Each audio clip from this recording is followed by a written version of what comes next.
Hi guys, it's Han here. Today we are going to check out the brand new Toyota Grand Highlander XLE. Welcome to subscribe my new English and Chinese car reviews channel. Thanks to Jay, by Toyota call Jay. Thanks for subscribing, liking, commenting, sharing, and lighting up the little bell.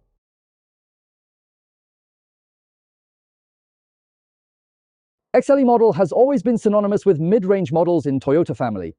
But on 2024, Grand Highlander, the XLE level is currently the entry trim. I believe that according to Toyota's custom, when the model is revised in subsequent years, there should be a trim below XLE. Today, it just so happens that Jay has an XLE model in stock. Let's check it out together. Here is the 2024 Grand Highlander XLE two-wheel drive model. 2.4T engine and 8-speed automatic transmission.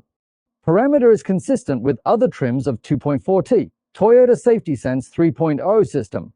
Comes with two 55/65 R18 wheels, 6 speakers audio, 12 3-inch central screen, 7-seat layout. MSRP including shipping is $46,600 and $72. The engine and transmission and final assembly of this vehicle were all from the United States plants. In terms of overall dimensions, XLE trim is the same as others of Grand Highlander. The minimum ground clearance is 8 inches. Curb weight of XLE front-wheel drive is 4,300 pounds. 4,455 pounds with AWD. Maximum towing capacity is 5,000 pounds. Suspension is also front McPherson rear multi-link structure. Comes with 17.83-gallon fuel tank. EPA fuel consumption. In combined condition, XLE front-wheel drive can run 24 miles in 1-gallon gas, 23 mpg with 4-wheel drive. Based on market feedback, because the XLE level is more cost-effective, it is also currently the main selling model of Grand Highlander family. From the appearance point of view, the overall shape is consistent with other trims, not much difference. The main difference is in appearance, just the configuration is relatively low-key. It's not as fancy as other versions. Viewed from the front, it is still a relatively slender front cabin. The shape above it also appears to be relatively tough. A light set that is not too wide for squinting eyes, it also occupied a certain amount of fender area. There is a certain protrusion in the front of the forehead. However, not as exaggerated as the Lexus family. There's also a chrome strip running through from left to right, an irregular shape. The design of the center grille is moderately moved downwards, gives us a sense of lowering the center of gravity. The material inside the grille, they are also all in this bright black color. Compared to other trims, the left and right designs of XLE are relatively common. With all this black plastic, on the lip, it's also made of this black plastic. There is no fog lights on the left or right. Grand Highlander XLE. The side shape is consistent with others. The front and passenger cabin have a relatively independent design. The A-pillar design is relatively straightforward. The D-pillar at the back doesn't have a big angle either, nor fastback style. On the whole, the designer tried to give the max interior space, including passenger and trunk space. As the focus of official propaganda, space in the second and third rows, see-through outside, we can observe through the second row of doors, guest space performs well. Second row door width is much wider than front door. The B-pillar and C-pillar adopt a black hidden design. The D-pillar has the effect of fattening and enlarging it. So if we look at it humorously, shorten the second row doors. Also shorten the D-pillar. Is there a visual sense of RAV4? The side of this car, there are not too many chrome strips. The main decorative material is black plastic. So for now, black plastic is becoming more and more popular in automobiles. The sporty points of the car's design also have to add black plastic. Vehicle, if it's a low-end model, also need to add black plastic. Black plastic is increasingly popular among designers, same as other trims. The opening angle of the car doors is not very exaggerated.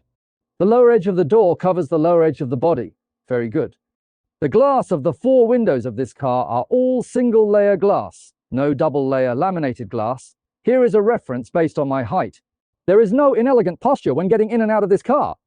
No need for any pedal device. Sit inside this car and look at the door frame. Very easy to see the metal parts. The door frame is not covered with plastic. As this XLE of the Grand Highlander, its wheels diameter are 18 inches. The 20 inches used in high-end configurations. In the past, the 18-inch wheels looked bigger, so for now, fitted into the large body of this vehicle, it seems relatively fine. Coupled with the relatively common wheel color and shape, this XLE, the entry-level configuration is immediately apparent. Grand Highlander. The brake disc size is all the same of series. No matter how heavy the body is, no matter what kind of the powertrain is, the front is ventilated disc with a diameter of 13.38 inches. The rear is ventilated with a diameter of 13.3 inches. The rear part, the overall shape, is also consistent with others. The effect of low front and high rear is obvious. A big butt feeling at the back. Above is the rear wing integrated with high-mounted brake lights. There are no door frames on either side. Rear wiper is here. The glass behind cannot be turned on independently. Left and right tail light seems to be a sense of connection in the middle, but not connected. In the middle is a black decorative panel. Grand Highlander's logo, put it below, placed in the middle. There is no protruding bumper platform design in the rear. Below the bumper position, black plastic is used on a large scale. One exhaust on each side. A hidden designed Toyota family key. The key is pretty big. Also equipped with a power tailgate on the XLE. The tailgate is opened up. On the two-door frames inside, light strip is designer in each side. It is quite thoughtful. Previously, other trims we checked out, also the TX models, all have this design as well. The XLE retained. While there is an obvious shape that low in front and high in back, so the lower edge of the trunk seems relatively tall. After opening up the third row seats, depth of trunk, there is a whole arm's length in the middle. This depth length among the three-row mid-size SUVs currently on the US market is quite good. The XLE trim, nothing on the left. Hooks on the both left and right. There is a light on the right. After the first layer of the cover opened up, there's a jack inside, a retractable curtain. Simple onboard tools. XLE trim equipped with a spare tire, which is under this cover. Space performance after the third row seats folded down. After both the second and third rows folded down.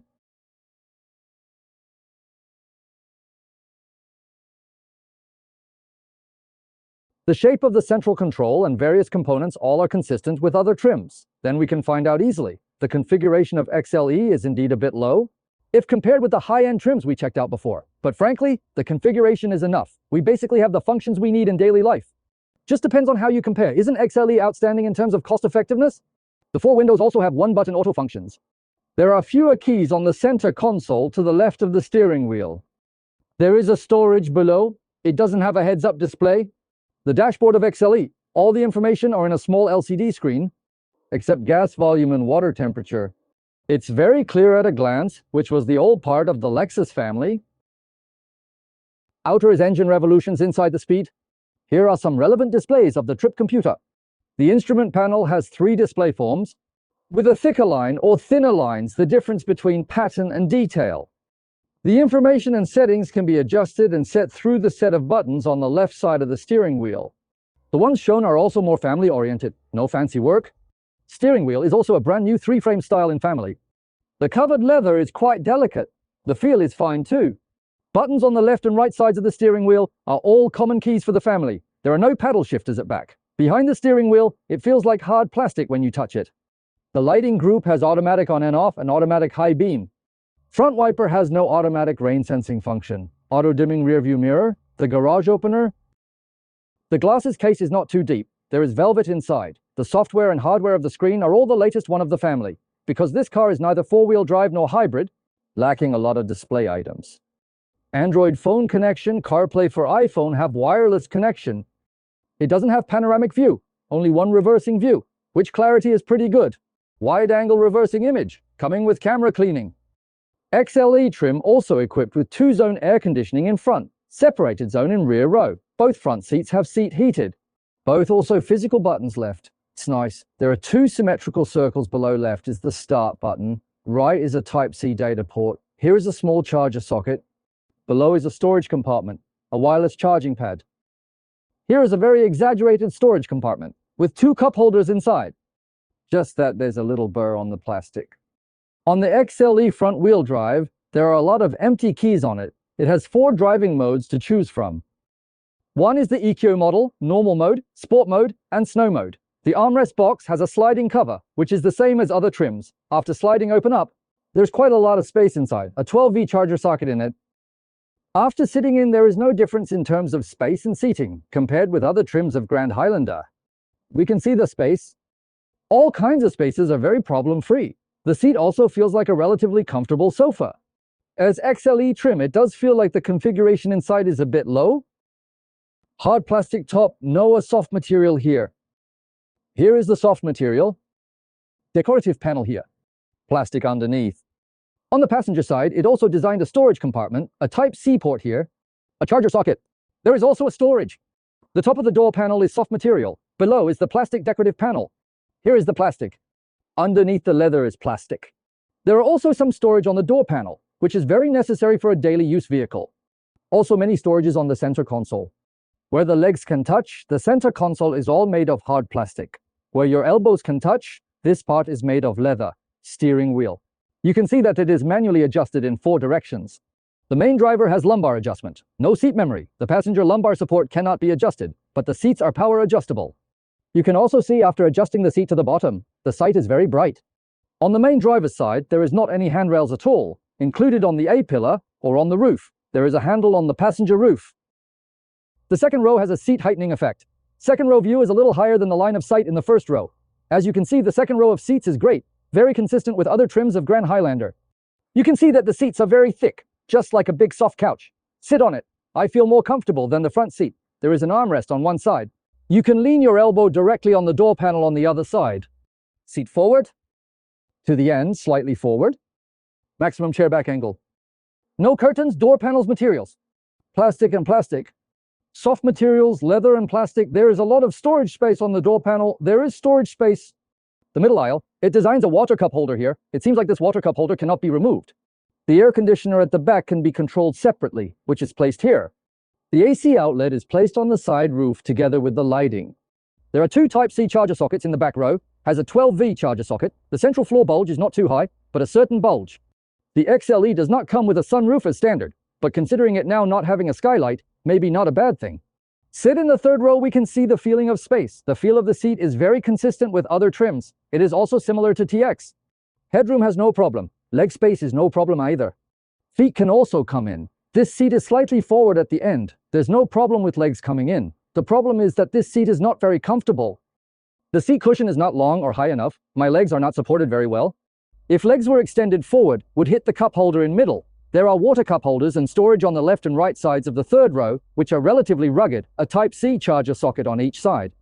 In summary, this is the video of the XLE front-wheel drive Grand Highlander. Overall driving feels similar to the 2.4T high-end model we checked out last time.